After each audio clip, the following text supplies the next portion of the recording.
You can't begin a list of the most impressive college football teams thus far and not name Texas first. You just can't, not possible.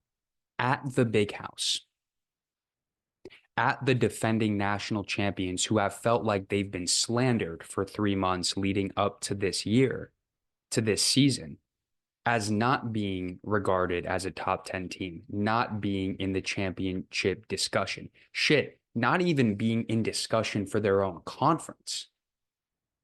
Hosting a team that many expect to be in the semifinals, another storied traditional powerhouse. And that powerhouse whomped them. It wasn't even close. The most impressive facet of that win wasn't the speed, wasn't Ewers, although he was incredibly impressive in his own right. It was the way Texas dominated the line of scrimmage. It was the way the Horns dictated the terms up front. And they did so not only against a fired up team at home in front of a ruckus crowd of 105K plus, they did it against the best interior defensive line in college football. Mason Graham is going to be a top 10 pick. Kenneth Grant will be a top 20, top 25 pick. This is a team that's also great on the back end, really good linebacking core. Going into this year, we all knew what's Michigan's strength. Well, they return many starters from a dominant defense from a year ago. This team is going to be fine defensively. Texas exploited that, and particularly with their big hogs up front. Kelvin Banks, Jake Majors, Campbell on the right side. Texas has a veteran dominant offensive line, one of those rare groups that match five-star pedigrees with experience, and a quarterback now who's the same way, was literally 100 prospect on 247, like 1.000 5 stars. Quinn Ewers is now officially a big game quarterback. Big 12 championship last year, bald. 2 games against Alabama in his career at Texas, bald. Though one of them he got hurt in the first quarter. But when he went down, Texas clearly got significantly worse. In the playoffs, bald. And now at Ann Arbor, decisive, accurate, poised, ball handling skills on point, just distributing out there to like 7+ weapons that he has. Great weapons that he has, carrying out Sark's game plan.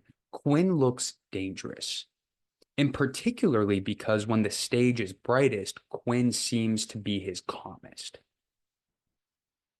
Very impressive from Quinn on an individual level. And then as a team, Steve Sarkisian's group is cool, calm, and collected, and they're buttoned up.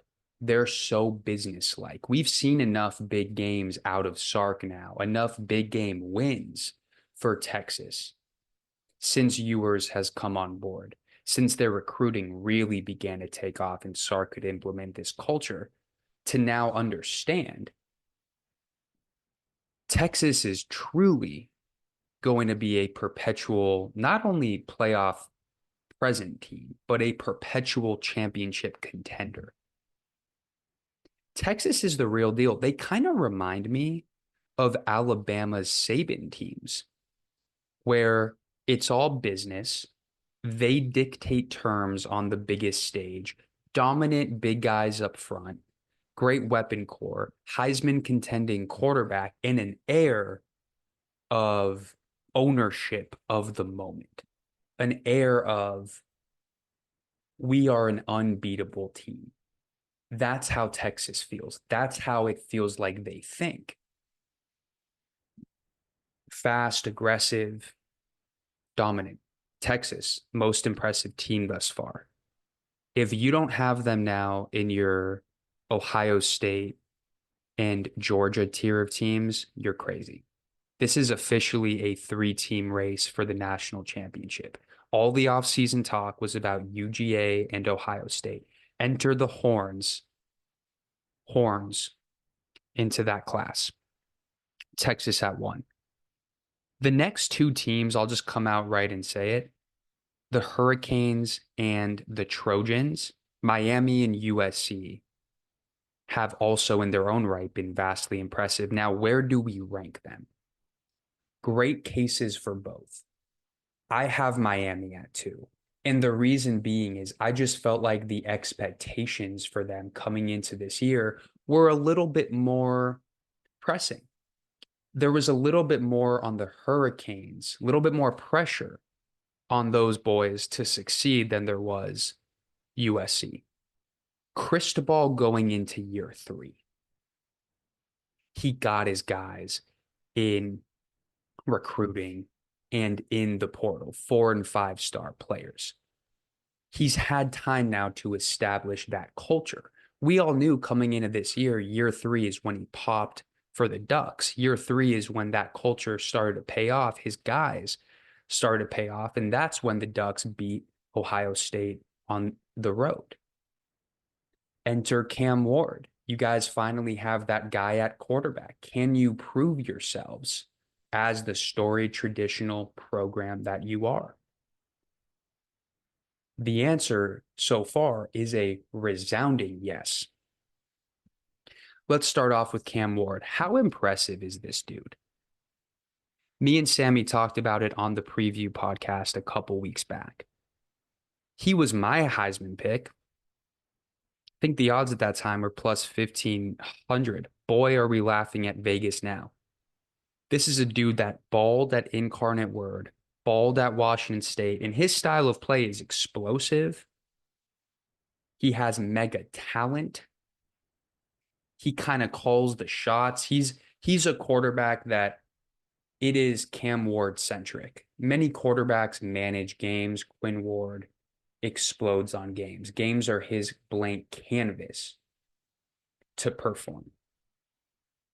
Some of the mistake-prone play, some of the sporadic play at Washington State, and granted, it's only been 2 weeks, but Cam Ward has shown with this talent, with this solidified culture, an all-around team, that special, gifted skill set that he has is proving to be great enough to lead this team to a championship game, to lead this team to a deep playoff run, and certainly compete for the ACC championship.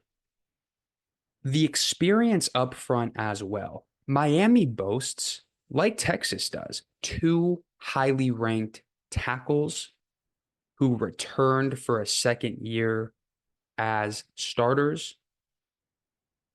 As a whole, this is a pretty veteran-laden group who matches, like Texas, that experience with the pedigree of talent. They dictate terms of the line of scrimmage as well, and we saw it at the Swamp. Not necessarily like Texas going into Michigan because Michigan was pissed off as defending national champions, but that noise, that crowd at the Swamp, equally as loud, equally as ruckus. In a rivalry that's very old and one of the most underrated in college football, Miami versus Florida,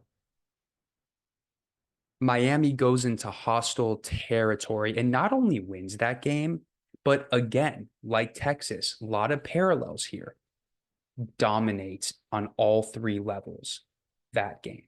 Cam Ward as a primary reason why, but also Miami's transfers have proven to come up big and be special. Michelle Powell with that interception at the Swamp. Damian Martinez, one of the most, if not the most underrated running back in the country, comes in, power back, Cristobal back, and just helps lay down that ground and pound tough culture. I don't know how many yards they ran on Florida. I know it was a lot.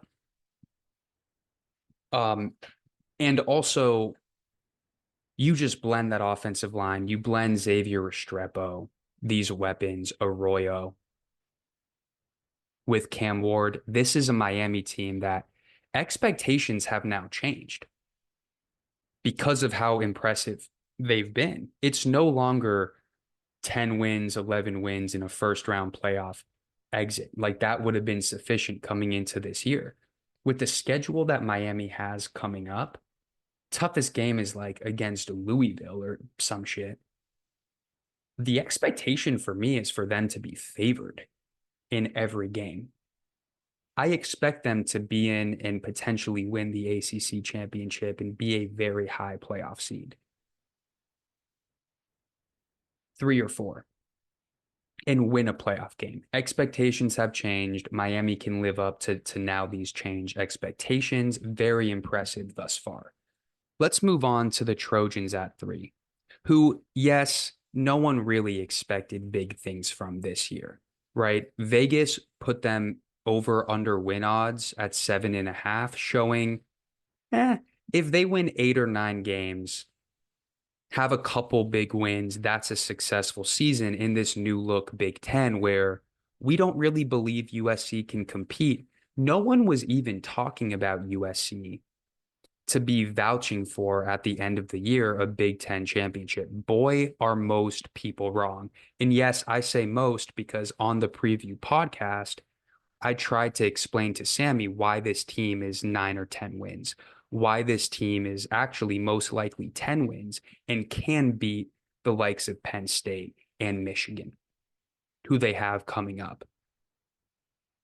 In their neutral site game against LSU, the thing I was blown away by wasn't just Miller Moss's poise, wasn't just his talent, his ability to carry out a Lincoln Riley game plan that was sound. It wasn't the weapons or even the defensive scheme. It was the way they played with their hair on fire. It was their physicality going up against an SEC team, a storied one at that, who notoriously plays fast and hits hard. USC hit harder, they played faster. Downhill, no trepidation, no hitching before hitting. Those Trojan linebackers, those corners, those safeties, dude, they were lighting people up. And this is a USC team who was killed by Utah in the physicality department in the Pac-12 championship a couple years ago, a game where if they win, they're in the playoff. This is a USC team that missed so many tackles last year, people laughed at them. In fact, it was a primary reason why they had such a terrible defense is because their missed tackle rate was one of the highest in the country. They're downhill, they're fast, they're aggressive, and you pair that with Danton Lynn's scheme and the talent and the scheme fits that they got in the transfer portal. This USC defense may not only just be improved, they may be really good. Look, I get Utah State is a nothing team. And in all due respect to Utah State, they've had some great coaching staff, some great teams since I've been born. No knock on the Jordan Love Utah State teams. But USC played San Jose State week 1 last year, allowed 28 points. This is a Utah State team that plays in the same conference, that's on that same tier, held them to 0. Also held an LSU offense, for the most part, in check, who boasts one of the best offensive lines and weapon cores in the country. It seemed like they were great, and I don't have the statistics for it. It seemed like they were great on 3rd down and in the red zone. I'm going to say it again. I said it on the last podcast. I really do think USC can win 10 games. And if they do, you're looking at a ball club who can seriously compete for the Big Ten. A spot in the Big Ten championship game is very realistic for USC. Like Miami, my expectations have changed. I think USC should be in the mix for the Big Ten championship game at the end of this year.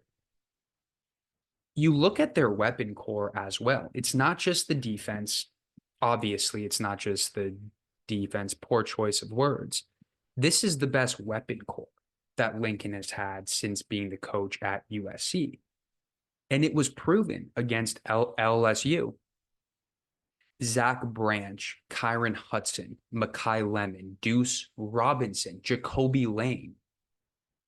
Riddled 4 and 5 star roster at receiver who blends experience in guys like Kyron Hudson and Lake McCree in younger sophomores. The best sophomore weapon core I've ever seen in terms of recruiting stars, in terms of ranking. Zach Branch, 5 star. Deuce Robinson, 5 star. Makai Lemon, 5 star. Jacoby Lane, 4 star. Jacoby Lane, by the way, from Phoenix, went to Red Mountain High School, the city where I hail from. This USC team is for real. Miller Moss is magic, reminds me of Phillip Rivers, said it on the last pod. USC, third most impressive team in college football to me thus far.